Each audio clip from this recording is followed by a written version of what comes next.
Boom. Oh. Yeah, boy. Thanksgiving. Hey. Thanks. Thanks. What it does, what is poppin', what is crackin' like, everybody. My name is Big C, the Turkey Kid. Oh, wow. My name is Nosh Dog, the Stuffing Stuffer. Damn right you do. I'm just gonna go with the shameless plug. HTFGXMIMG. There you go. Oh, Wow, didn't even sorry, keep it with I'm the sorry, I'm theme. sorry, I'm You sorry. suck. I'm sorry. biggest turkey on the sorry, podcast. Easily. Well, you know, I guess welcome to episode 138 of Bad Habits and Dan Sucks. Wow. Trying to give thanks, you're not even giving thanks. You're just trying to take more and more. Wow. I think that really summarizes the kids these days, and this episode is going to be a lot about the kids, so... It's ridiculous. So what's going on, cunts? It is Thanksgiving Monday here in Canada. We are recording. We'll drop this tonight, obviously, as well. Yeah.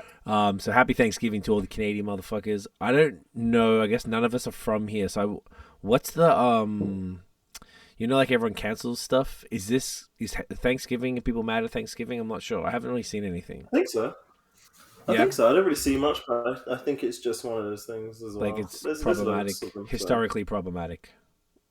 Yeah. So I think it's one of those as well. But you know, we eat. We still link up. We still eat. We eat and hang out with family, and that's what the holiday is. Exactly. Yeah. Okay. Well, if it is offensive, then I am sorry. I did not mean to offend anybody. We're just trying to be out here having a good time. But we had a nice little dinner yesterday, so I guess we'll get to that. So yeah, how's the week, cunts? What's going on, Daniel? Start with you fuck. Twas lit. What did I even do? What did you do? Other than work, we done the ManyChat conference thing. We done that. We attended that throughout Monday and Tuesday and Wednesday. Yes. Yeah, which was actually pretty cool. It's actually pretty cool. And then they had like an after party, which was I don't even want to speak about that. I think I had to go somewhere. When was the after party on Wednesday? It was on the Tuesday, which is also. That's why I was gone. Okay, was it lit or no? Let me not. Okay, I don't want to speak. I don't want to speak about it. I feel uncomfortable. I respect. But you can tell us off. It was lit though. Sorry, go on. I saw a spider in my shit. I'm like, these fucking always spiders. Nice. Continue. I know I'm gonna kill that cunt. No, it's good. It was actually like educational. It was good. And so I'm glad I've done that. Made a few notes. And, so cunts who don't know, what's ManyChat? Mm-hmm. It is like an automated DM thing. So you can like comment on someone's post and they'll automatically DM you. Depending on what your prompt is. You set your prompt in the back end and then they'll DM you automatically. So you could say, comment penis, and then you'll get a picture of a dick in your inbox, for example. Exactly. Love that idea. It does work. That can actually be a thing. That can be arranged. But yeah, I've actually posted on HTF for the first time in a while because they gave me a few ideas and shit. So cool. Now posting a lot more. And other than that, Thanksgiving was we celebrated Thanksgiving yesterday by just hanging, eating. Everyone was at our crib for the first time, so it was pretty lit. We had a good menu that we made. We made great food. Everything was made fresh. It was lit. It was just. It went better than I could have ever expected. So flawless. It was sick. It was flawless. It was actually flawless, and yeah, it was a sick time in general. Oh, and Drake dropped. That's the main highlight. Sorry, let me ignore Thanksgiving. Drake dropped. It was great. It was a good time. It was a good time to be alive. We're going to be talking about that in detail. That is in detail. That's my week really. Just Drake. Nice. Drake, and Drake. Yeah, that's actually it. All right, Livingston. There we go. All right, beautiful. Good fucking times. Nosh, what's cracking? How's your week? It was good, mate. Getting better from that head cold I was suffering with last week. Just honestly, keeping the vitamins up, keeping the food up, recovering, editing Notion MTB stuff. Haven't been for a ride at all. dying, absolutely gagging for it. But I know it's not a good idea. My body doesn't want to, so I've just been like tacking at ease. So yeah, lots of editing and lots of progression with the YouTube channel.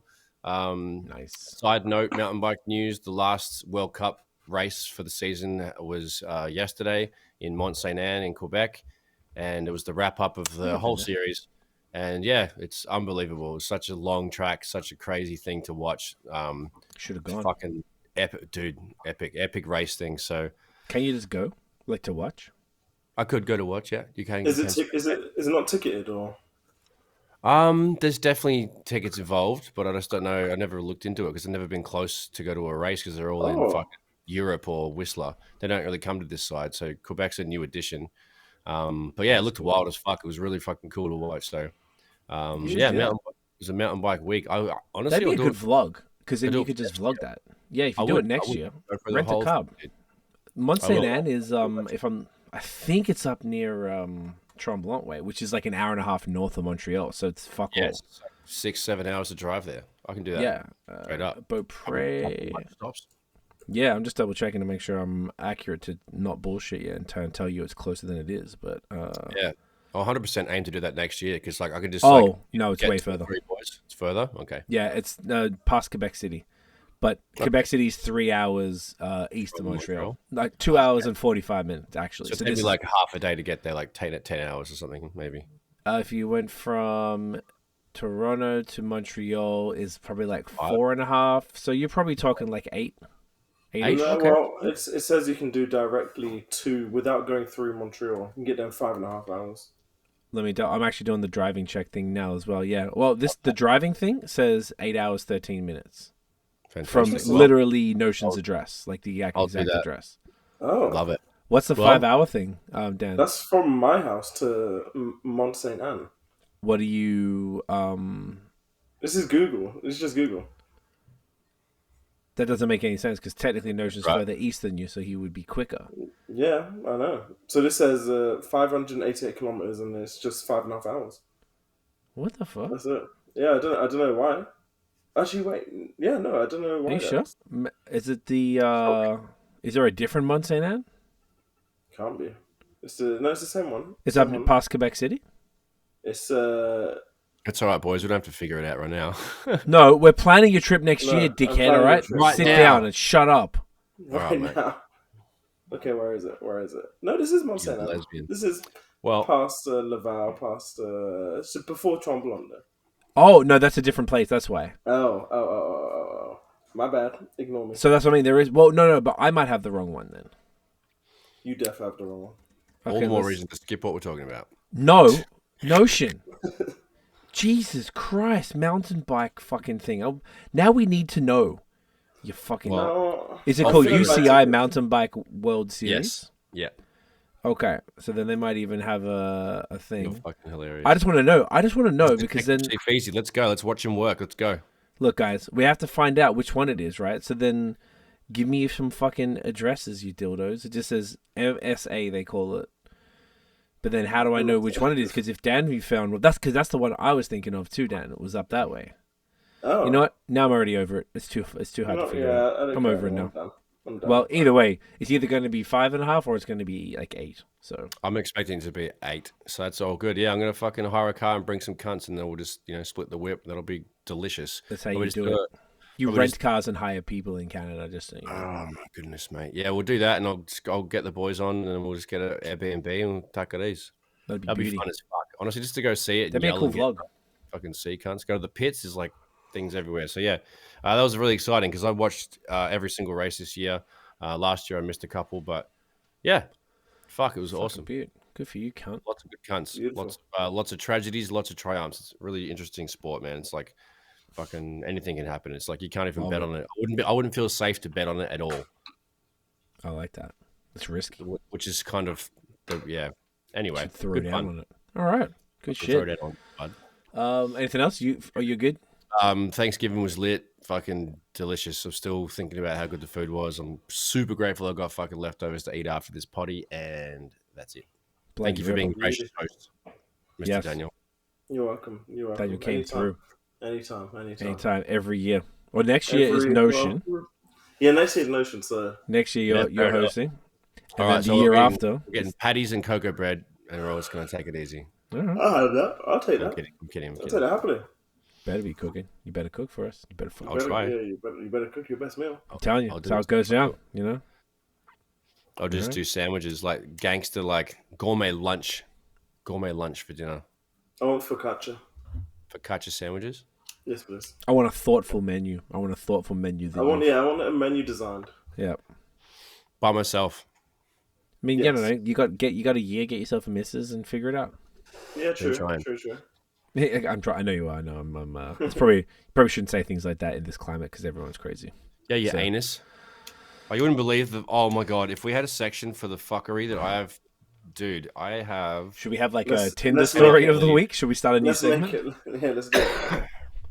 Or is that problematic? I don't know. Fucking insane, dude. It's a scary place to be at. I don't even look at the apps anymore, man. It is so bad. Yeah, I've People heard, are so fucking in the bottom of the bin when they go onto those things, dude. Yeah, we had a friend here one time. I got to say this cautiously because it's like not cancelable, but people be mad if I say it exactly the truth. But our friend was saying, look at. Maybe the story's pointless without that context. But either way, he was like showed us his one of them, Hinge, Tinder, Bumble, one of those three. I can't even remember because I'd never seen them. Tiff and I got together in 2011, so I think the apps must have come out like 3-4 years after that. So I completely missed that whole online dating era. Should be thanking your fucking lucky stars. Every day I do. And our friend showed us what it looked like. And he said you notice certain types of people and some of the things that they were saying on the bios and different things, and I couldn't believe how accurate it was. Like I thought he was just being just a dick or like kind of exaggerating to make it funnier for knowing you're telling people who never seen it, because I didn't even know. I still don't know which way is good or bad left when you swipe left to right. Bro, it's crazy. It took me a while to figure it out too. I'm so done with it. It's exactly what he said it was, and then if you're saying this, it's probably the same thing. So I feel like it's it's probably time to move on from that. I don't even know where you meet people these days if that's what you're trying to do. That's what you don't. Probably motherfuckers don't go out much, and people that do go out are just so. Oh my god, not my kind of person, man.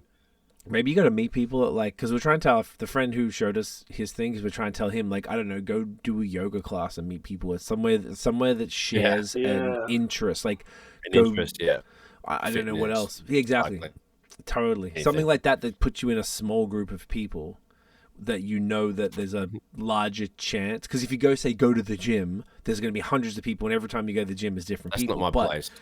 Totally, but I guess I'm just trying to think of it like some sort of thing. If you go to a yoga class specifically, say, then you know there's someone who cares about their body, who's interested in that type of shit, and then you can sort of actually talk to someone because there's maybe 20, 30 people as opposed to hundreds of people just trying to get through something. So, it's tough. It's how she goes. Yeah, it's fucking rough. This last week was wicked. The final, well, technically we're in fall, but the weather was phenomenal. Ridiculous. Like I think up until Wednesday, it was felt like in the 30s, which it was definitely high 20s on the numbers, and then the humidity brought it up to possibly 30 in certain areas. It was ridiculous, man. Today was the first day where it felt really cold. Today was really cold. It was actually it's winter basically. It's cold, man.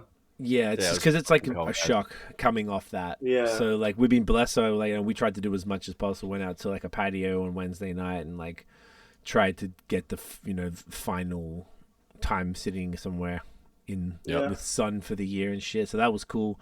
We have a lot happening with work stuff as well, which is great. There's something I don't want to say it because we haven't announced it or anything, but we're doing something that was expensive, but it's going to help us get to make something else to be able to produce that and then create all these new revenue streams and shit, which is good.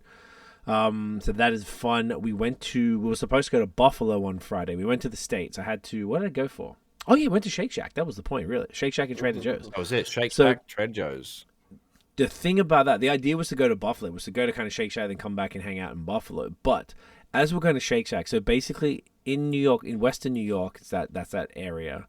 where Buffalo's right over the border, and the next city is Rochester. So the only Shake Shack in that area is like past Rochester on this thing they call the Thruway, which is just a freeway.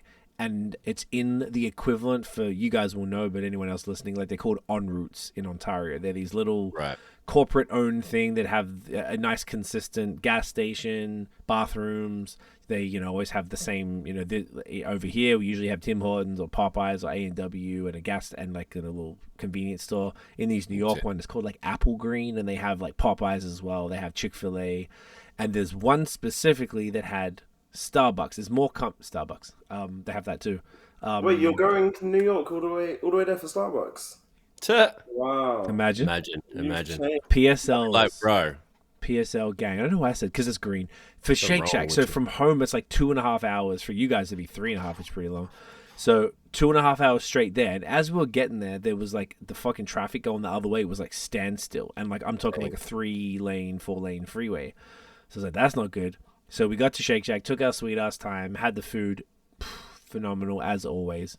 And then we were like, did the check back to Buffalo, and it was still like red, and it was saying it was like a long ass time. We're like, oh, that's not good. I'm not trying to be stuck on the freeway. So then we were like, well, let's see how far Other Half is. So Other Half is a really dope brewery. I've been there before to the area is called the Finger Lakes region, which is like the wine region in Western New York. So we went to Other Half, and then we were kicking it there. We were supposed to go to Buffalo to the TJs, so then we could get like the frozen stuff right before the border shit. And then the traffic was still fucked, so we're like, all right, why don't we just kick it here a bit longer, and then sort of like cruise up, try to pick up some beers, and then just go to Trader Joe's here, and we get one of those little zip bags that's got like the padded thing on it. So we just did that in the end. So it was nice. So we didn't end up going anywhere near Buffalo in the end, but went to a brewery, which was fun. And TJ's, we dropped enough money in TJ's, one of the biggest holes yet, but it's their fall season. So I have pumpkin spice everything. We got candles, hand soap, lotion, bickies. I got oatmeal, pumpkin O's, like cereal, oatmeal, pumpkin oat milk. Fucking, what else was there? So you're the most basic bitch at the supermarket. There is nobody more basic than me. I dare you. We dropped $300 US on all of this, and probably half of the shit was pumpkin related, or at least fall related. Pumpkin tea. Doused. I am stacked. So just like document it on your Instagram every time you have a pumpkin treat, and be like, "Hey, yo, fam, man's got get on my pumpkin level." Blah blah. I'm gonna have to try it. I'm already wearing pumpkin colors. Does that help? You look like it does help. You actually look like a really fucking pumpkin. It makes me want to eat you, paws. I am a fucking pumpkin, paws. Well done. Well, what about that? So that was good times. And then, hang on, did I have anything else to say on here?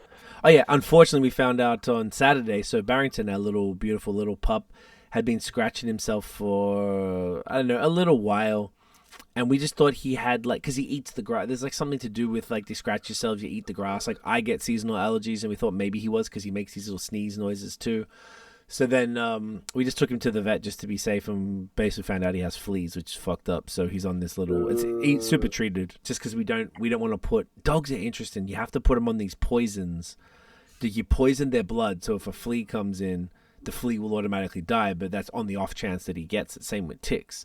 But it keeps his blood poisonous, which is like not a good thing to do. It's like so we choose to keep him as raw dog as possible, pun intended. So it's not a big deal. We got to get rid of it. So I had to like wash a bunch of stuff, and he'll be fine soon. So that was just hectic, little pup. And then of course Thanksgiving yesterday, good times. Yeah, man, Great just times, family, really good food. Yummed up good. Didn't even put on that much weight, but give it time. Give it time. Be fat as fuck. You know, yes, Dad. I just found out that the Mont Saint Anne, the one you're referring to, was the right one, because that overlooks the St. Lawrence River, which is near the ski resort, which is the place that you were looking at. Oh, thank you for doing that in the meantime. So it's an 8-hour drive. So the one that so that means there's 2 Mont Saint Anne's. There's two. Quebec. There's one before Tremblant, and there's one past, like 40 minutes away from Quebec City. Gotcha. 40 minutes. Yeah, it'd be the one they ski at for sure, because it's got the steep. You know. It's a ski resort. Yeah, that's what it comes up as on Google.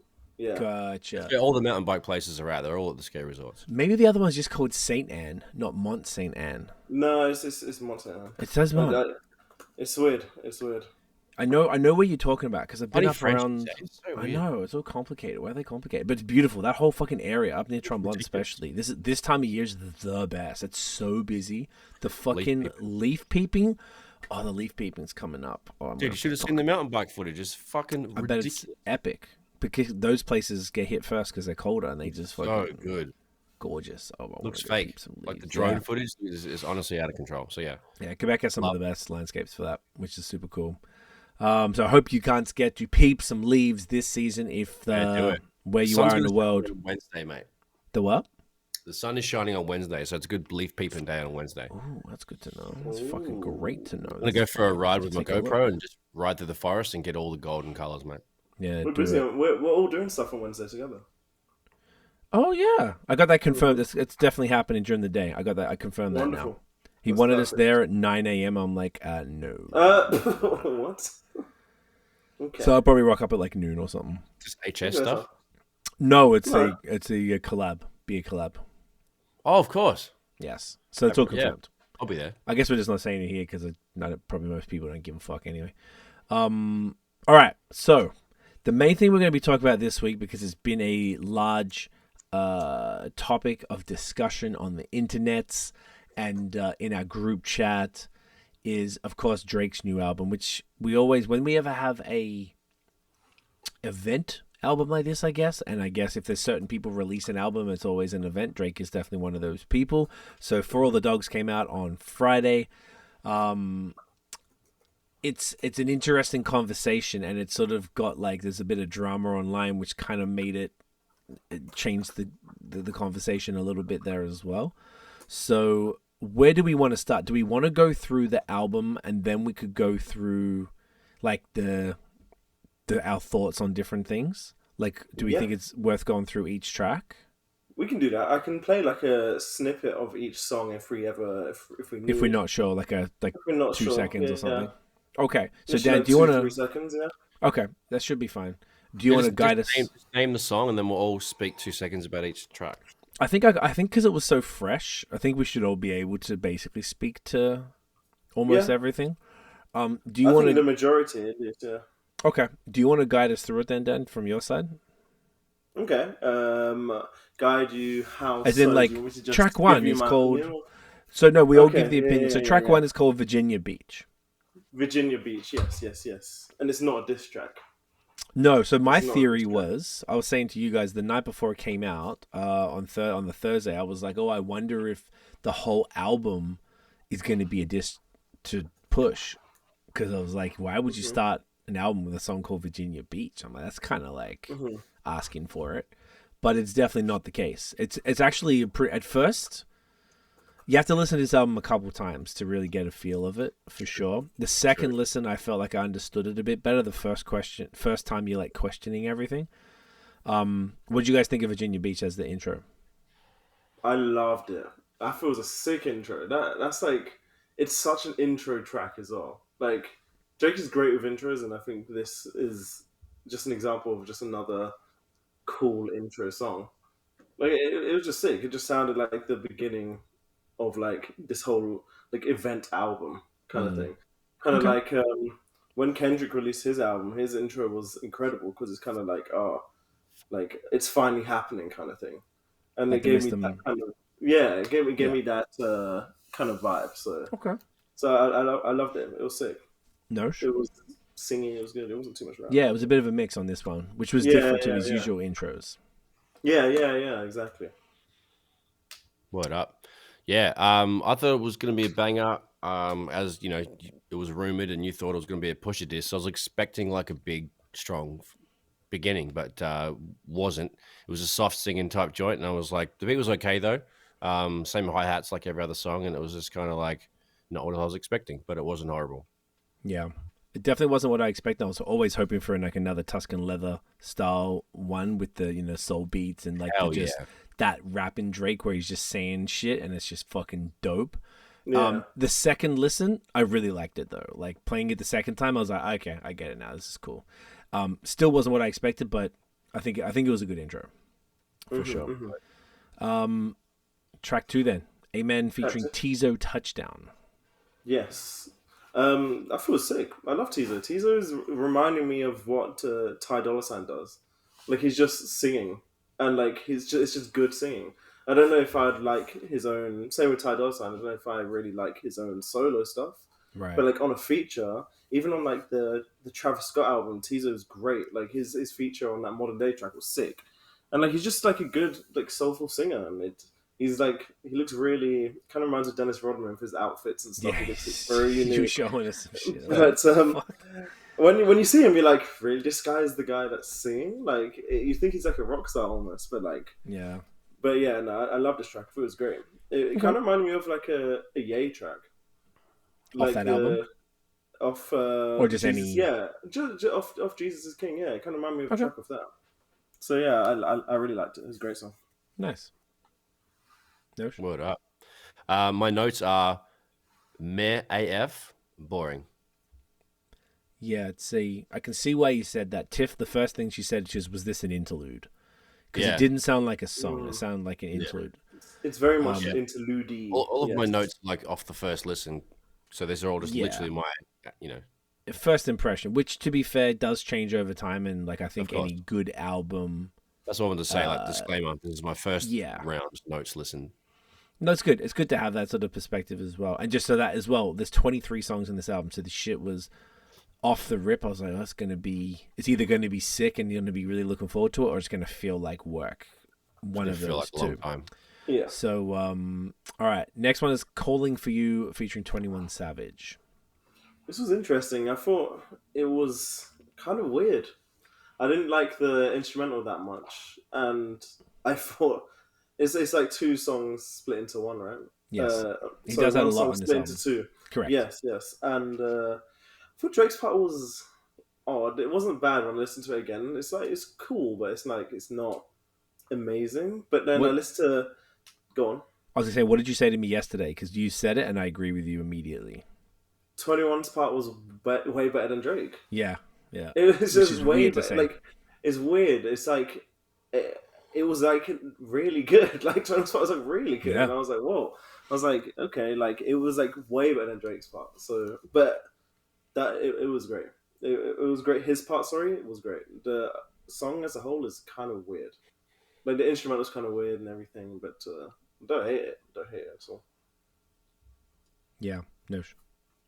Sweet as. My notes are similar to Dan's. Like I wrote, it's weird, stupid long talking bit from that girl. Then 20 comes in like fuck off. The shit's had embarrassing bars. Is not my vibe at all. I didn't like it. Yeah, no, that's fair. I agree with you both. Embarrassing bars. Embarrassing. Who was embarrassing, 21 or Drake or both? Everything. Yeah. Just subpar. There was all I could say on that was I started to understand, because I never understood why anyone liked 21. It was mind-boggling to me. Yeah. And then I think after her loss, I was like, okay, I get what his purpose can be on a song, and I get it. I'm not mad at it anymore. And once I sort of got rid of those expectations, I'm like, okay, I can still say the bars are shit, but I'm like, it's like it's so shit it's good. To me, that's like watching a bad reality show, dating show, or whatever, like. Yeah, true. And it's like a guilty pleasure for people. I don't think anyone is under the impression that his raps are actually good, but for this, they were actually superior to Drake's, and that unfortunately in this album is a bit of a theme that Drake has. How would you say it? Like reduced the creature. Yeah, like basically almost every time. And it's it's almost every feature is, especially on like the rap songs, are like better than Drake. But it's like that's not necessarily a bad thing. It's just surprising that they are like better than him, which is interesting. Yeah. Keep it going. Maybe we keep it a little shorter because I guess there's 23 songs and we'll be here forever. And I think the conversation around our thoughts on the album is more interesting than song by song. So maybe we'll just give a quick little boom, boom, boom, just move through faster. Okay. Fear of Heights. Yes. That's the one where he's like singing at the start and then he goes, yeah, fucking let me just go in. And then like he starts rapping really fast. Mm-hmm. It's kind of like, the Kanye documentary, and then he's like shouting at everyone in the room, and then he stops. He goes, "All right, play off the grid," and then they just start playing off the grid. This is exactly what it's like. I love this song. This song is one of my favorite off the album. Personally, I like it. It's like the kind of song that makes you jump up and you know start dancing and shit. Okay. I liked it a lot. I like the beat switches. Obviously, there's a lot throughout the whole album, but this is like where a case where it worked really well. Okay. In my opinion. Dope. Nope. Sweet. It's a bit harder beat. I like that. Another singing joint, a little bit of spitting. I know it wasn't my favorite, but it wasn't shit, so it's all good. Beauty. I actually can't remember the song. Yeah. My notes were brief. If you play it for like just a fraction of a second, I should remember. Yeah, I'll play you the part after the beat switch. Yeah, there you go. Let me make sure this is the part after the beat switch. Oh yeah, here we go.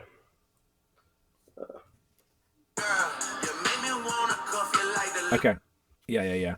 Yeah, this one's cool. This one's fine. I basically whenever there's no feature, I'm always hoping for a Drake's like the middle of the ocean style joint where he's just, or one of the timestamp joints where he's just like rapping. But yeah, this was fine. It was fine. There was nothing. It kind of like was like cool. Like not mad at it. Don't love it, but it's fine. Totally fine. Next was Daylight. Yeah, this was it to me. I like it, but what makes me like it as much is it feels like Fear of Heights, but worse. Okay. Is how it comes across to me. Similar vibe, but I just feel like it's just a worse version of that. But then Adonis comes in at the end with some bars which are like way better than Common. If you had Common beat, it's like way better than Common. So it's like I'm like fair enough. 6 years old and you're better than Common. So I'm like, you know. Oh. I see what you're doing now. I see what you're doing. But I just thought it was funny Adonis on it. It's quite funny. Yeah. I don't hate it. Fucking piece of shit. Fucking piece of shit. Okay. What up? Yep. My notes are hardest song so far. Very Travis Scott though. Good energy. Toxic lyrics. Lol. Still a better song. Same kind of hi-hats again. Predictable beat. It wasn't bad. Yeah, I agree with all that. It's cool. It was just like fine. No big deal. Yeah. First person shooter featuring J. Cole. This is the one. Yeah, this might be the best song on the album. It's just, and J. Cole is just insane. Like he's just, and like some of the bars he was giving Drake a lot of props and stuff, and like he was like some of the bars he was saying was insane. Yeah, like it was just so cool. It was one of my favorites. I just love J. Cole. This made me rate J. Cole a lot more. Like I already rate, he's already always top 3 easily. Like, but like he's so sick, man. He's so sick. I love it. Killer. Nosh. Love it. Yeah, best song in the album easily. Cole snaps compared to Drake, so that was cool. His flow's disgusting. He's definitely outshined Drake. That's just a nice thing to see. The beat switch up is tight. Love that Drake comes in nicely, but does the basic quick name rhyme rap thing. But it's dope overall. I like it a lot. Yeah, agreed. Cole completely outshined Drake. He's elite and like embarrassed Drake though, and like then they did the beat switch at the end again. Unnecessary for this song. I think it was like I liked the idea of it, but it was like it didn't need that. Like they had a nice because they spaced the verses out. Sometimes it was like Cole did like 4 bars or whatever it was, and then Drake could come in and do like 8, and then they there was like back and forth enough, and they had that little like as big as the Super Bowl thing or whatever. Like that was that was cool because it broke the song up, and then Cole was changing flows in his like longer verse. He might have had like 16 or something, which was spectacular. Like so, like I don't know why they did that, and I felt like that just didn't do the song any justice. But it's the best song because of Cole for sure. Really good. Yeah, but the part I did like after the beat switch is when he was referring to being one away from Michael, so you should beat it. I kind of like that. Yeah, that's a good line. That's a good line. And also just to be said, Drake had some bars on this album. It's just unfortunately more often than not, I think he sort of was either trying less, and I think we found out why. It was something we found out in Notion sent through to us today, and I think that was the reason why. But we'll get to that later. Next one is I Don't Give a Fuck featuring Yeet, who I guess is that white dude. Is that who it is? I thought it was 21, dude. No, it's Go Baby D. This is crazy. Oh, he's American, so he looks kind of like Lil Xan or type of thing. A bit face tats, just white guy. Yeah, he's one of them kind of rappers, but I think he's quite big because they got him on one of the movie soundtracks recently. It was like the Minions soundtrack, and that's what kind of made him go from like a some kind of like a smaller rapper to like everyone kind of knows his name now. So like Okay. he's pretty big in that sense. I don't really fuck with his music like that. I don't think he's like, it's just not for me. But like I love the song. I don't necessarily love his part. I thought his part in the chorus was cool. I didn't think he needed his own verse. I thought if it was just his own him on the chorus, I think it would have been fine. But I like the instrumental. I like Drake on it. I think it's a good song. But yeah, my only criticism is I think he has too long of a verse. If it was just a chorus, it would have been way better. But it's good. Yeah. And if you had thoughts on that, Nish? Yeah, I wrote same hi-hats. What the fuck is this? This is annoying and repetitive, like a Lil Baby song. Horrible. And the feature artist is horrible with like heaps of R's. So yeah, it's pretty bad. I didn't even need to talk about it. I didn't like that real song, that song at all. Yeah, 0 out of 10. Next is 7969 Santa. Weird. This is a slow one.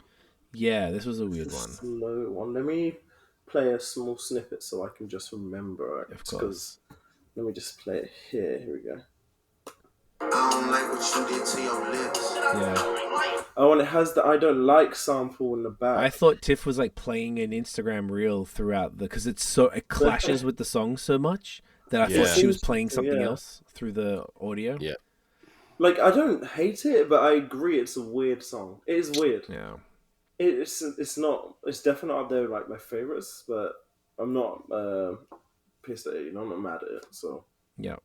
Okay. Yeah. Yeah, I wrote it's chill and boring, but the beat is okay. Same hi-hats, long as the single was dope at the end. Snoop Dogg, random. The Snoop thing I think was weird. So they tried to do the same shit that Snoop did with the W balls on Doggy Style, and also The Weeknd just did on Dawn FM. I just felt like it was too. I saw him do it on Jack Harlow's other album as well, the Poppy one. Snoop Dogg was on that, doing the same thing.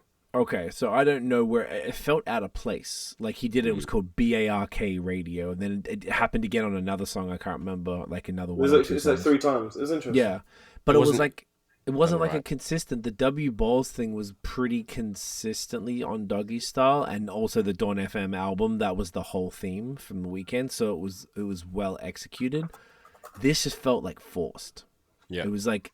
And like, why don't you just give us a verse from Snoop, like, rather than this little interlude thing? But whatever, it didn't like ruin it or anything. It was just like weird. We talked about this one recently, "Slime You Out" with SZA. Yeah, it's a great song. It's one of the best. It's just everyone knows it. It's one of the best on the album. It's great, and I love SZA. She's great. Yeah, it's better. Yeah, she doesn't really miss. Just jump in as you go, Nosh. Yeah, sweet. I loved it. It was probably my 3rd favorite song on the album. Can't fault it. It's just classic. Those two make a good song together. That's cool. Yeah, exactly. Like that one. All right, next this is where one of one of my major issues with the album kind of starts. So this is Bahamas Promises. This is another slow one. Another slow one. I'm gonna need to play a snippet. Yeah.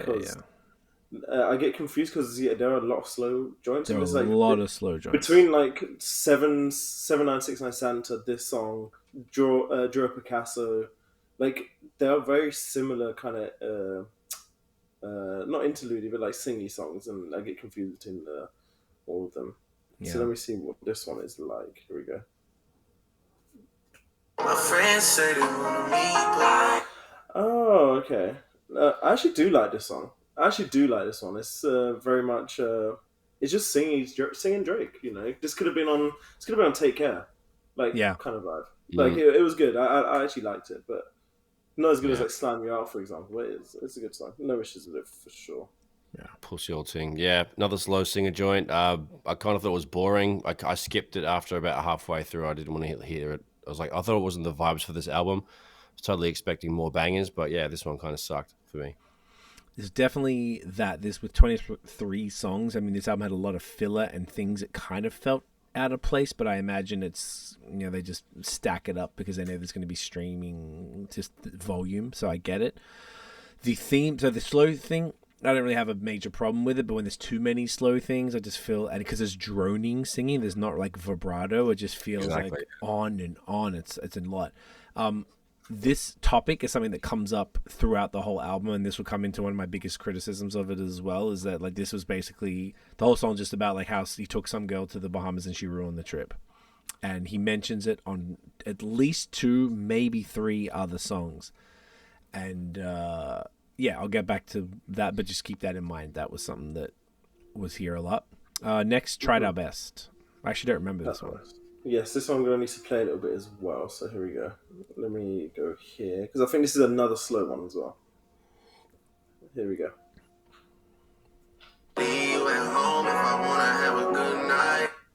Okay. So unmemorable, it's not funny. Yeah, this is one of the ones where I'm just like, it's lost within the other slow songs. But then the other slow songs are better, so I can name them. So this one's kind of just like, yeah, it's okay. Yeah. It's not there for me. Yeah. I wrote good breakup song, fuck bitches. That's all I wrote. Something to say. There we go. I don't even have any thoughts. The next we could probably skip, but Screw the World interlude is just like a DJ Screw dedication that goes for a minute or 2. So it's dope as fuck. It was so cool though. Yeah, I liked it too. It was cool. I think people got mad at him. Didn't one of you guys tell me that the internet was mad about it, or like something like that? I saw some comments on Instagram. I saw. I think it was DJ Screw who tweeted him saying, "Why did you not give me credit for this?" But I'm glad. No, DJ Screw died like a decade ago. It wasn't DJ Screw then. It was someone. There was multiple people. I saw Pet Shop Boys, and there was an actual rapper who got mad at him. So maybe he took the vocals, and that was part of what the Screw thing. It might have been. Okay. But yeah. So that's a shame, but I'm sure they'll fix that up. Yeah, exactly. Then Drew or Picasso. This was another slow jam you mentioned before. Another slow one. Here we go. I'll play it for you. Here we go. Never say never, just say what it is. I like you need some. Yeah. I thought this one was cool because it's more of a jump up kind of vibe, less than a slow song like the Tried Our Best one. That's the difference between those ones. It's kind of like this song feels like a slow jam but made way better. That Tried Our Best isn't. It's a boring song, but this one is. It's not boring at all. It's fun. Yeah. So yeah, it's cool. No, whenever Dan stops talking, just jump in. I thought it's still going. I said it was weak, corny lines, annoying flow. Next. Yeah, I didn't love it, but I feel like Dan. Like it was one of the better ones, but yeah, not super memorable. Members only with Party Next Door. Yeah, it's interesting. It's cool seeing Party Next Door, but I'm just kind of just like, I just don't really think it's that sick. I don't know. I don't really care. It's kind of like it's another slow jam, and when Party Next Door jumps on it, it's like it's okay. I feel like I shouldn't really care for Party Next Door. If it wasn't on it, it'd probably be better, honestly. But like, it's fine. Like no hate, but like it's fine. It's not lit. That's like the weaker part of the album for sure, between Bahamas Promises and Members Only. That's definitely like the weakest of the album there. That's fair. Yeah. Yeah, it's okay. That's it. Nothing. Nothing to write home about. Yeah, I agree with you boys on that. What would Pluto do?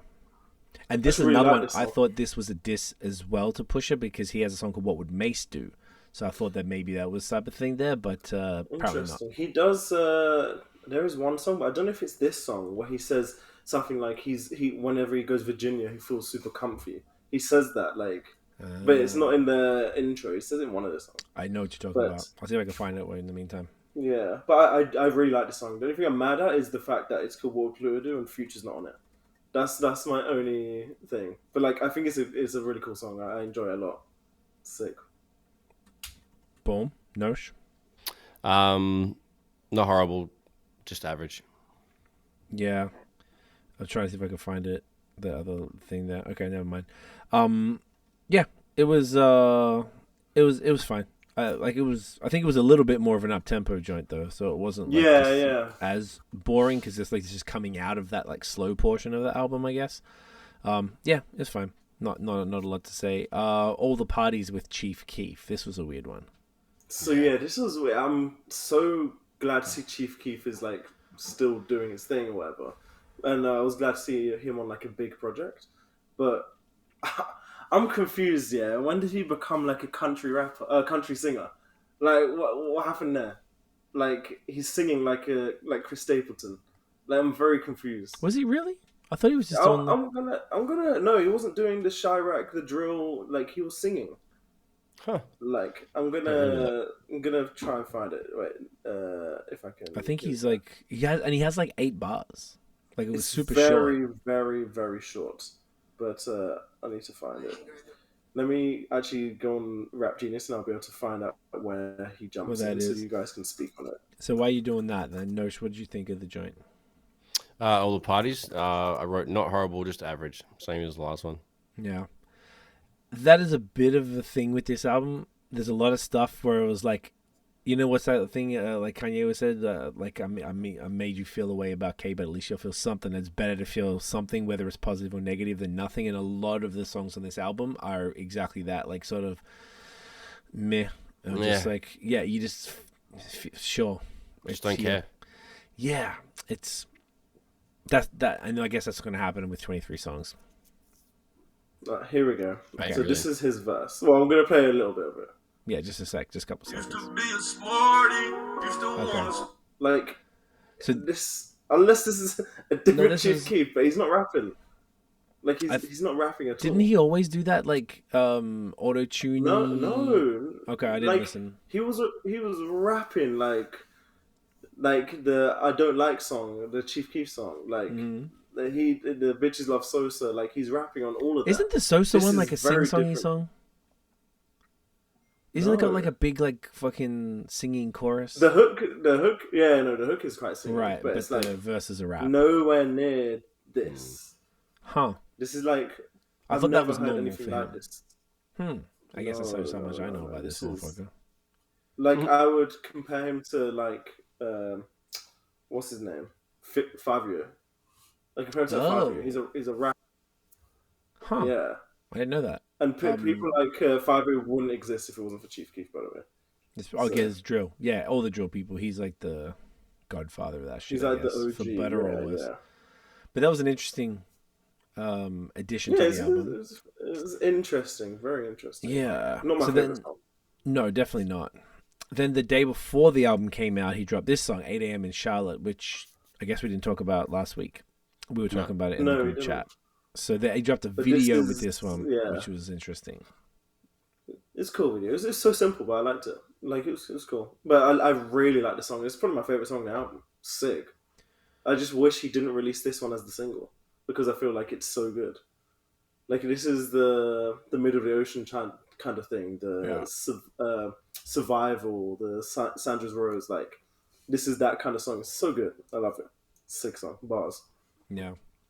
Word up. Yeah, it's definitely my second favorite and the second best song on the album for sure. The beat's tight. There's a couple corny bars, but overall it's good. I don't know what he's doing with his the hair clips in the video, but like that's hilarious. I don't know. He's a fool for that one, but overall it's great. Yeah, I agree. I didn't like it at first, really, because it had a few beats- corny lines, and I listened again. I'm Yeah, like, all right, this is good. there's a lot more tight lines than the corny one. So Yeah, Yeah, only a couple. the beat really grows on you too. It's got a nice swing to it. So yeah, it's really, really interesting. I like it. And I think almost in context of the rest of the album, I agree that this is the second best song after the Cole one. I mean, technically, it might even be the better song because the second half of the Cole one, when Drake actually really started It's a little rapping, off. wasn't so good. So technically, this actually might be the best song, but it lets you. There's not as much rapping Drake as maybe an album for all the dogs, would insinuate.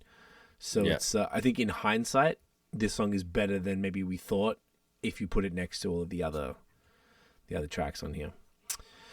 Another interlude. This was a weird one called BBL Love. Is this worth even talking about? Because it's an interlude. No, I've no. I'll much play for it just to see. And here we go. Like it's a weird interlude. That's it. Like I just it's just a weird interlude. That's The it. fact. So that's Like- 2 interludes now on the whole album Yeah. of 23, which is interesting. Yeah. I'm not against interludes. I think they have their purpose, but Yeah, and the first one was very different to this one. To be fair, yeah, that's true.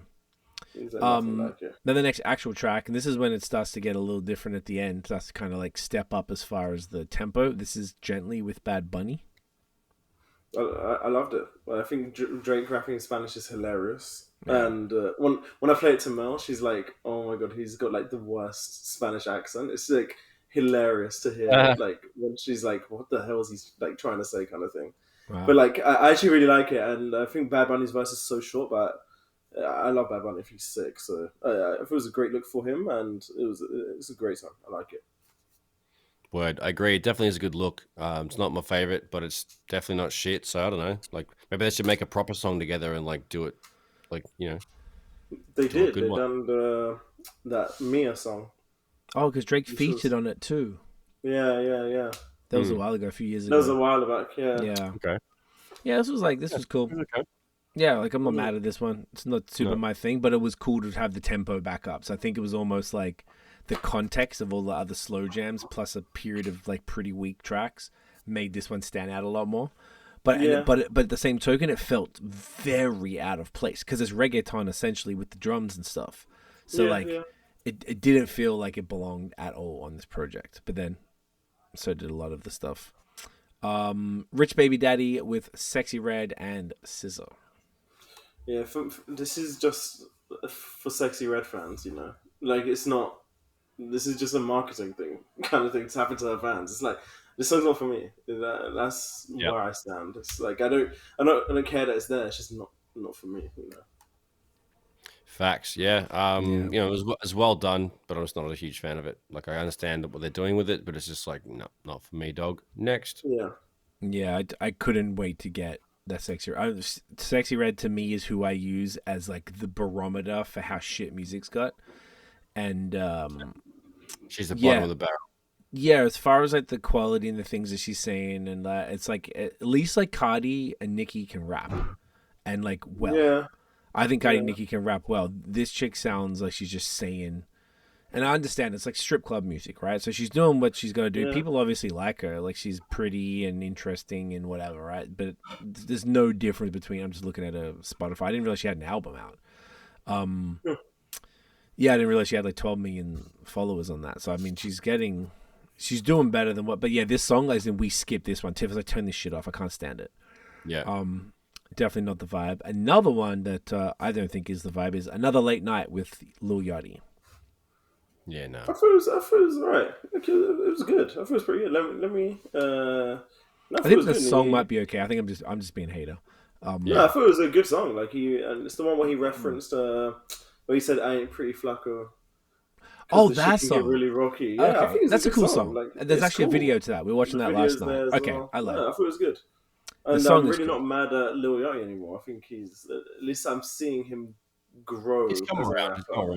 Yeah, like he's growing as a rapper, and it's kind of like he wants to make good music and try. He's not just like shit posting kind of thing. So like, yeah, I do like this song. I do. Yeah. Word up. Yeah, same, bro. Like it's not my cup of tea, but it's out there. Yachty's fucking doing his thing. He's trying. Can't hate on him. Yeah, that's a fair point. I guess he just dropped that Secret Recipe cut with Cole, and Cole obviously spazzed and murdered him on that one. It's cute. I just sound like a hater. But I like Yachty too as a human. He seems like a nice guy. He obviously, his music is not for me at all. And I like that he's trying to rap. It's just that his friends are so much better than him. I know he's really good friends with Drake, and I imagine with Cole, and it's got to be difficult really trying to do what they do and make it sound good. It's difficult. It's kind of like he reminds me of like Earl Sweatshirt, and the style of rapping is kind of similar to Earl Sweatshirt as well. Like what he's attempting to do anyway. And it's kind of like, I feel like Earl Sweatshirt he never blew up the same way that Tyler did. Although I do think he's a better rapper than Tyler. So it's similar vibe, and like Tyler used to rap about a lot of fuck shit, but it was said in a very fun way, and it would sound good. But also actually rapped about very dark stuff, and his music always sounded dark. And it's kind of like, as good as a rapper you are, your music's never gonna blow as much as Tyler would have, because of the way he produced it, or just the way the vibes are just different. Yeah. Okay. That's an interesting thought there. Did we all lay that out? Yep. Then 2 more to go. Away From Home, which I actually don't remember. I don't remember these last 2 songs. I'm going to play a snippet. Yeah, and Polar Opposites. Yeah. Yeah, let me play a snippet quickly. Which probably says a lot. But here we go. I was sleeping in the basement, watching Tigger in the basement. I actually don't remember this song. I sort of remember it. I'm sure it's fine. I don't know. Do you have notes, because you took notes on all the stuff? No notes. Okay. The last 2 songs I have no notes on. Okay. Unfortunately. And then Polar Opposites. Do you want to play just a snippet of that? Here we go. And we can just see. Seems like it just went. Okay, another. Okay, it's a slow tune, but it's good. It is good. It's a really well produced slow song. So similar to how what's the other one? The Joe Picasso is like produced way better than some of the boring slow ones. Mm-hmm. So it's kind of like, I'm not mad at that at all. Okay, so basically now we've ran through the album song track by track. Like, what's the overall?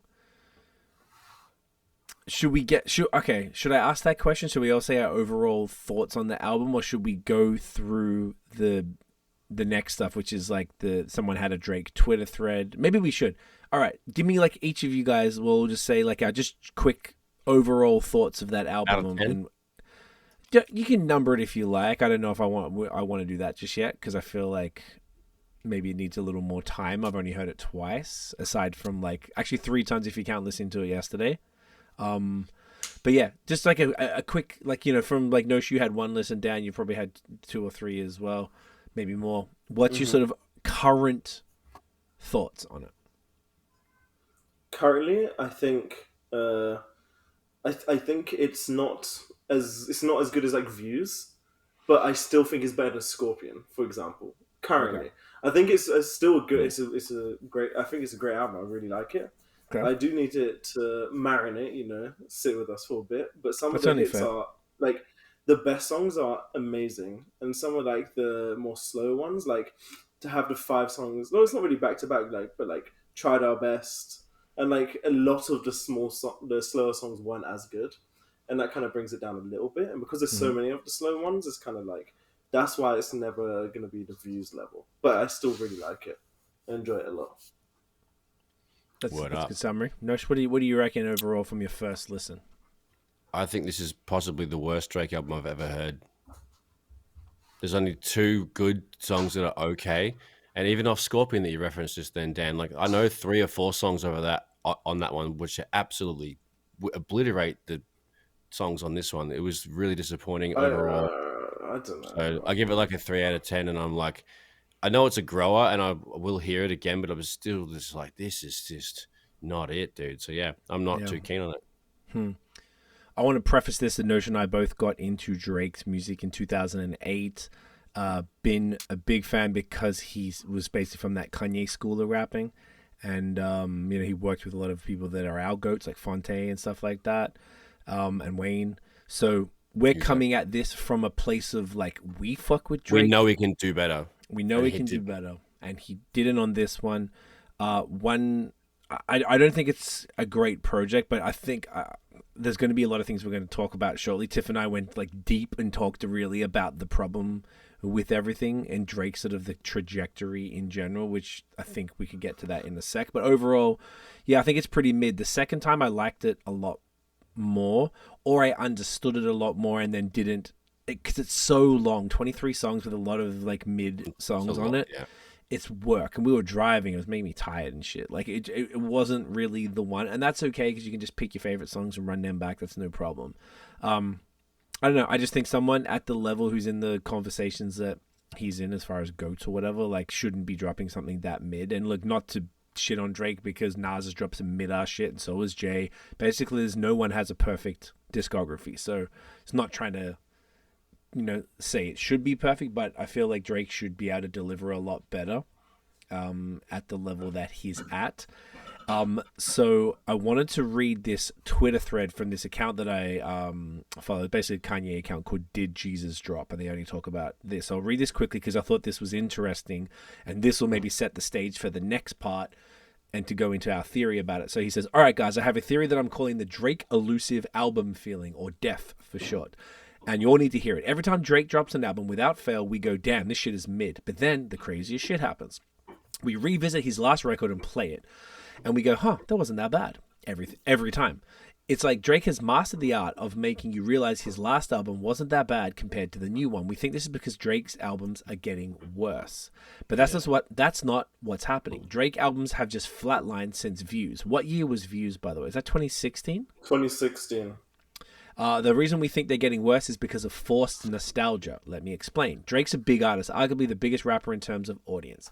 It doesn't matter how mid a Drake album is. Drake could easily release half-assed house music and it'll get playtime. That's what I thought it was, but now, honestly, never mind. I think it's a fucking banger, which kind of could confirm this guy's theory. I don't know. You'll hear it at the mall, at the bar, at the barbershop, at your dumb friend's party, somewhere, anywhere. Drake songs get played no matter what. Now, I'm not saying these songs are radio hits. Few or arguably none hit Taylor's anti-hero status. Is that Taylor Swift? Yeah. I don't know what that... Okay. I don't know what that means. Okay. No one knows the new Drake. No one hears the new Drake come on and start jumping for sure, like, oh shit, that's my song. But they get plays. So we hear them passively all the time. I've always said that about like pop music. It's hard for new artists to break through. Into you. Exactly. You have no choice. It's just there. And then you end up just kind of liking it via exposure. Whereas like other music, you have to go out of the way to put on. He continues, then the new Drake album comes up. Complete bore fest. Same formula, same sound, same lazy energy. So you go back to an old album, CLB, Scorpion, More Life, older the better. Then you go, oh shit, I forgot this album had some really good songs. I remember this. But you remember these songs not because you consciously are searching them up and putting them on. You remember them because you've been passively hearing them for months in random playlists on playlists you never made. And suddenly, boom, they're classics. Drake makes half-decent music. It's not bad. It's only mid because someone like Drake should have the resources to make better music. But it's still half-decent. So we hear it due to Drake's platform, internalize it, and one day call it a classic. It's fucking hilarious. So that's what this guy said. Now, then the next part is... So we can come back to all of this because I think that's an Actually, do you guys want to comment on that theory at all before we move on to the next thing? I've got to find the... I mean, like, it's pretty sound. It's nothing really new as far as the machine of the music industry is concerned, because I did that with all the pop artists. But it's just it's a fair comment, and I think it's a good take. Okay. Yeah, I agree. It's a good take. It's I don't necessarily agree with every single part of it, but I do think it's an interesting theory to have, because it is true though. Like, I agree with certain parts of it where it's like, oh, you go back to listen to one album for the first time, you're like, okay, this is good. But then some things didn't hit. And then you go back to the songs that you didn't realize, you're like, oh, what's this song? And then it's like, oh, this is lit. Like, this is sick. How come I don't remember this song too much? And it's like, if you go back, it's kind of like, it makes you remember how good it is. So, I don't know. But I disagree with the fact where it's like, it doesn't have to be mid for you to think that. It's not necessarily, oh, it has to be shit, and then you're going to appreciate it more over time, for example. I don't know. Right. It's probably a little harsh, but... Do you have any thoughts on that theory, Nosh? Not really, mate. No. It's interesting. I see what you're saying, Dan, as far as it doesn't necessarily, because I don't know if I would say unequivocally that Drake makes mid music. I think that's a pretty... that's a reach. That's harsh. It's harsh. Yeah, I think that's a little harsh. I think you could say that Drake makes inconsistent projects, because there's not one project of Drake's, even as far back as So Far Gone or Comeback Season, where there's no skips. There's skips on every single Drake project. Yeah, that's true. Like, Nothing Was the Same was probably the closest for me, but still, there's still songs I'm like, I don't want to hear that. Jay has skips. Fucking Nas has skips. Fonte has skips. It's like everyone's got it. It's okay. Kanye has some skips too. Probably the least amount of skips, hence why he's the GOAT. But yeah, it's interesting, and I do think there's something to the fact of continued exposure, because I've always you realize that, and you just hear something more and more, and then eventually you might just find something to like, and because it's Drake, you give him more chances. We spent a whole episode talking about this shit. Like, we don't do that for everybody. People aren't going to do that for our music, like Notion of My music. So we never will have the chance ever to get to that. Like, no, and most artists won't. That's the problem. So there's only people who kind of broke through, but he broke through arguably for making some great music, or at the very least some catchy ass music. So, you know, it's an interesting theory that I think has some merit. So then the next thing is that Joe Budden talked about it on his pod, and Budden basically said, and this is what inspired Tiff and I to really go into it. He's like, the thing about Drake, and tell me if I'm summarizing this correctly, because I want to read out Drake's response. Drake is 37 this month in October, and he's making music that the 22-year-olds are making. Now, whilst there's nothing like inherently wrong with that, the thing is, when you're a human, humans grow over time, and you have a trajectory of growth. artists specifically have a trajectory of growth. You look at Jay-Z, who's always been kind of mature, but even if you look at his earlier stuff, he's doing a lot of the money car bitches stuff in that. Yeah, popping bottles, exactly. Songs with Mace and stuff, it was like that. Exactly, all those type of things in the late 90s. Reasonable Doubt, not so much, because that was like luxury. That was like predating Rick Ross. But then you look at Volume 1, Volume 2, and Volume 3 and stuff like that. Those 3 albums specifically were all about that type of thing. But you see the growth. You saw that, he cheated on his wife, and then he did a full album, this mature-ass album saying, my mom's a lesbian, and I'm sorry I fucked up, I cheated on her, you never forgive me, my daughter, I don't want to look at me. This stuff that's like, things that you can have fun to, but also like, it's real, and you're seeing this growth of a human being. And that is the beauty of that, and it's just he has the biggest Drake obviously has the biggest platform. So to see Drake make album after album of essentially the same shit with little to no growth. It's the same, that Bahamas Promises song. He mentioned that trip. The girl ruined the trip at least 2, maybe 3 other times. I'm like, I don't want to fucking hear about this, man. Like, this is ridiculous. Like, if you're a nearly 40-year-old man and all you're talking about is how some dumbass chick that you paid for ruined your holiday, like, the immaturity is fucking wild. And to me, I said this to Tiff, I was like, Drake is turning into his father. His father's some sort of like pimp kind of guy, dressing kind of wild, trying to talk to all the young chicks and stuff like that. And I feel like Drake is kind of doing that. Like, he's hanging out with Yachty and all of these young 21, all these young people, but he's not bringing them to his standard. He's bringing himself down to their level. If you look at J. Cole works with all these people. J. Cole was like the cool older cousin or the cool uncle who they know is fire and they want the knowledge and the wisdom, wiser. And he's growing and maturing as an artist. And I think Drake has completely missed that for some reason and is actively regressing, as in like he's getting worse. Talk about fatherhood, talk about all the different things that you've been going through, rather than it's like surface level bullshit all the time. And I'm like, you could make a back club banger that's not surface level if you really wanted to. Like, if you're that good, you can do it. And he just didn't do it. It's been C+ for too long, like with a couple of standout A tracks on those C+ albums. But we need to get the bar raised. He needs to pull his socks up, mate. Basically. I don't know if you want to, like, come back to that, Dan. I think, Zanik, you want to say some stuff on that before I read Drake's comment to Budden, who was basically saying that, and then Tiff and I really went deep in how much he's regressing for, like, I think we were high, we were doing it for like an hour, like we were really going in, because it made so much sense. It's if you care about that kind of stuff, if you think your music needs to be a reflection of yourself as an individual and you care about hearing that, then I understand why it would bother you in terms of his age and the topics he raps about, and how he seems to be acting like the people around him, as opposed to the way J. Cole does it. And he kind of wants to be an influence as opposed to acting like the others.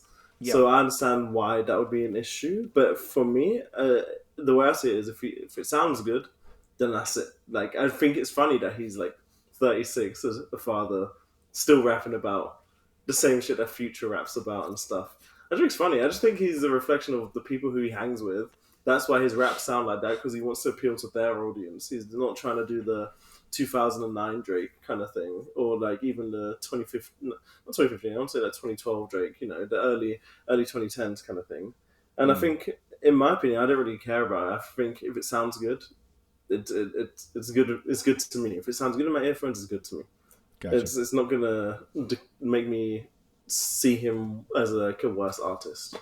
So the expectations of the listener is really determining that. Okay, so that's fair. So then basically Drake commented on, I think, Academic's post. He posted the Budden clip, which I think, and Budden is like a Drake dick rider. Keep that in mind as well. Like, so Drake, I read this out just because it spurred a whole bunch of like commentary on Budden and Drake online. So I'll do it as quick as possible. Here's Drake commented. He's like, Joe Budden, you have failed at music. You left it behind to do what you're doing in this clip because this is what actually pays your bills. For any artist watching this, just remember you're watching a failure give their opinion on his idea of a recipe for success. A quitter give their opinion on how to achieve longevity. You switched careers because the things that pop into your brain had you broke, living check to check, and the raps you write had 450 men showing up to your shows in dusty Anichi jeans to screw up their face to Mood Music 29. and pretend you are the GOAT. Please, to any artist that's doing what they feel is right, don't let these opinions affect your mindset after the fact. This guy is a poster child of frustration and surrendering. You retired and we never hung up your jersey. We don't even remember your number. We know you for doing this. You withdrew from rap, not because you accomplished all you need to. It's because it wasn't working for you. I never want anybody in the generations to think that the whole everyone's entitled to their opinion is a real thing. This is a man projecting his own self-hate and the fact that I did and continue to do everything he wanted to do for himself. If you need to put in simpler terms, I own a 767. He owns a modest house in the 973 and flies first class on special occasions. Oof. So it's pretty savage. And then It's pretty savage. That's hilarious, bro. It's Fucking so funny. it's pretty wild. Wow. So then They didn't hang up your jersey. They didn't even remember your number. That is so fucking So everyone was saying about this. Look, you want to look at the savagery? Hilarious, classic, great comment. Now, we all know Drake is a softie and that he actually is hurting for things. You know, things actually hurt him, and he's always knocked at being sensitive. So Budden arguably started the sensitive rapping shit because he used to always talk about his depression and all these different things, like in the late 2000s. So like Drake loved Budden just like he loved Pusha T. Like, and that's why I think he's extra hurt from these people. And it's definitely projecting. Like, he's right in a lot of sense that, but you got to also remember, like, that's why we said it earlier, we're coming from a place of we fuck with Drake and we want better. And I think it's the same thing for Budden, because I think that there's a genuine expectation from human beings that you want to see some sort of growth. I don't want to be around people who aren't growing. I don't want to listen to people who aren't growing and getting better and sharing that wisdom. Like, I just think that's what humanity is. That's what being a human is. So if you're not doing that and you're regressing and you're hanging out, like, would you respect, if I'm fucking my big age and I'm hanging out with, 22-year-olds and I start behaving like them, like, you're not going to look at me too favorably. Like, you can be like, the fuck is this guy doing, bro? He's a fucking 40-something, and he's, like, hanging out with these kids and going to the club and trying to, like, it's just kind of sad. And I think that's kind of what Drake's dad kind of is. Like, I feel like Drake wants love, but he can't seem to find it. So then he continues to be this playboy and racking up this buddy count, blah, blah, blah. So, like, I feel like this hurt him. And Tiff showed me something this morning that he posted. He's like, looking through all the negative comments about Take Care from 2012. And he posted it on his stories, and there were people shitting on Take Care. So I think he's trying to say people have been shitting on me forever for all this stuff. Doesn't matter what I do. But why the fuck are you going back and looking at 11-year-old negative comments?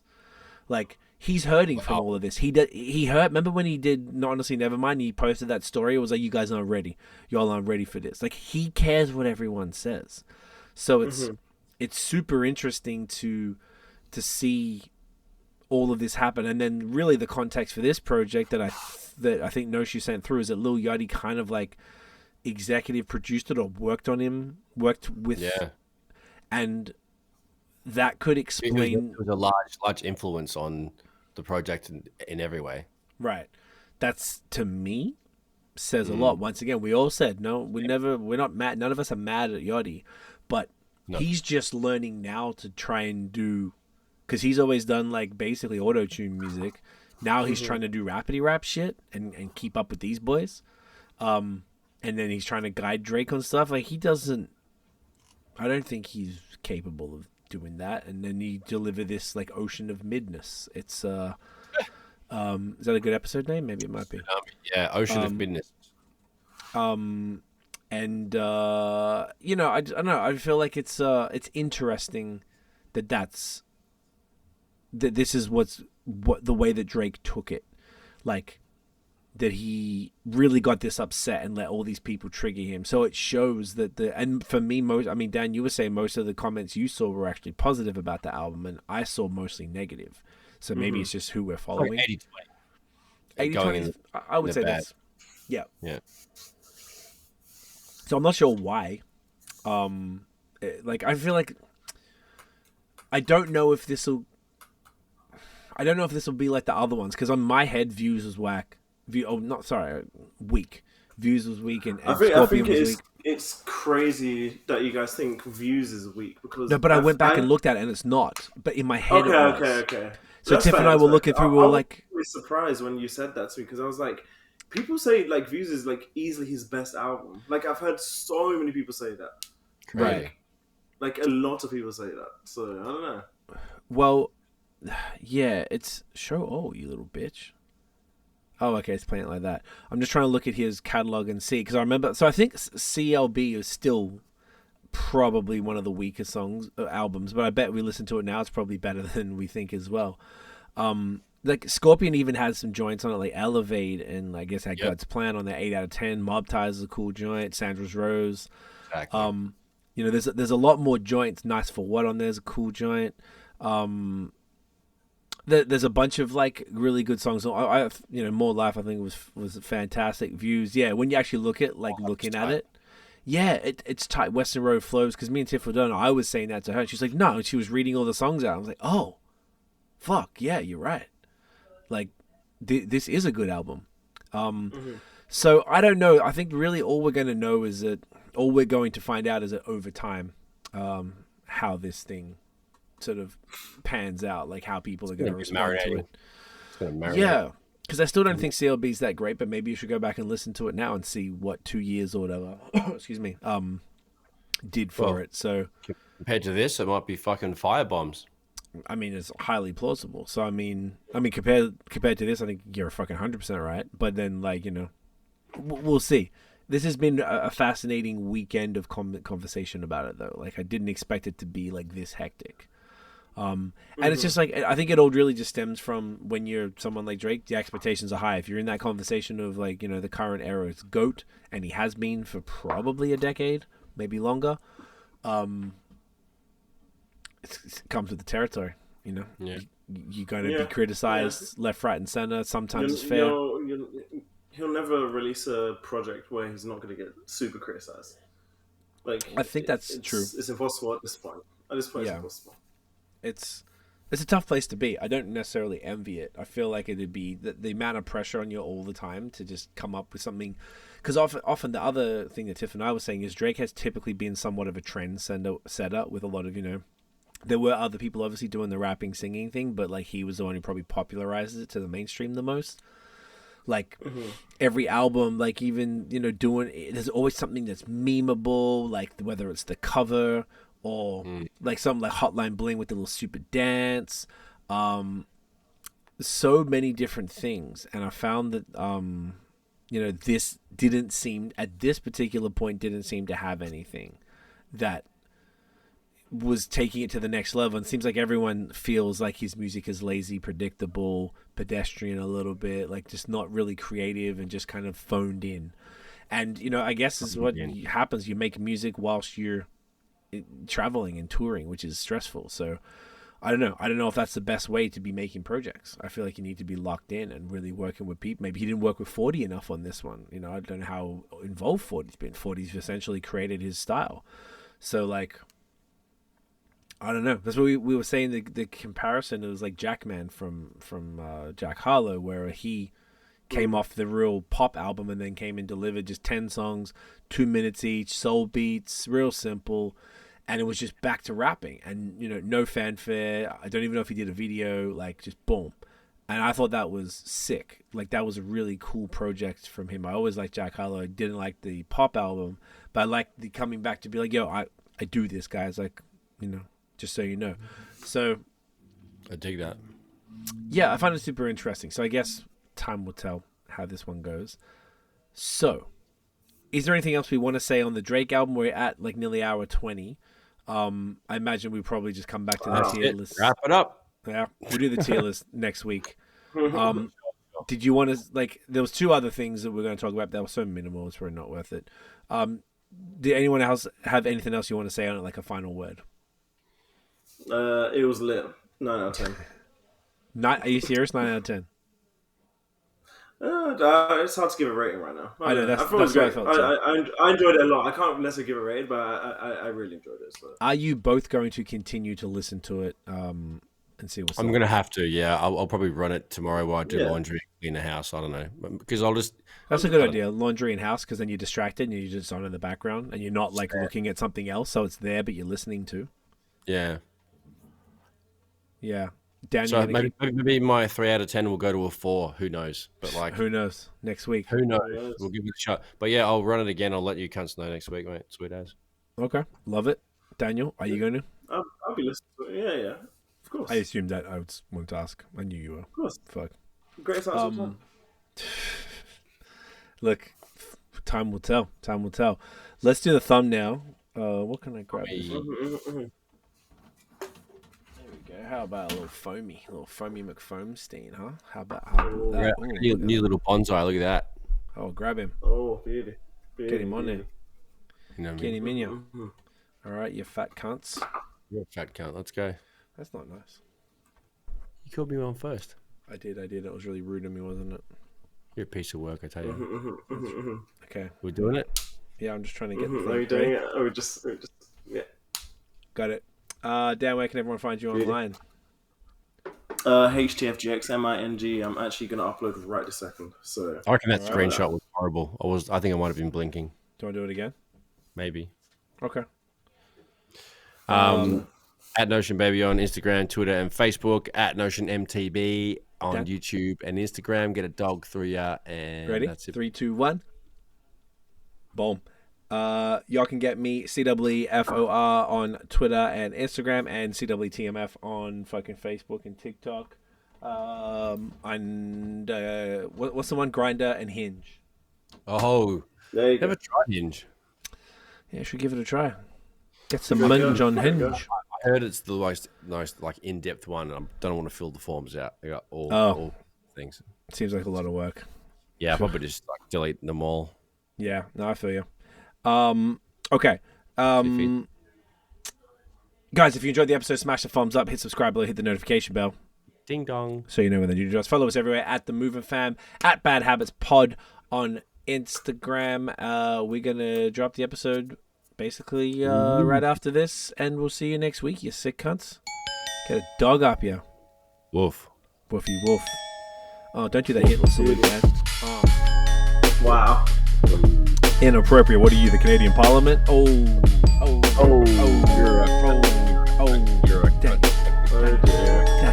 a Daniel, peace. Grizzly overdrive, clock. Oh, we have to put him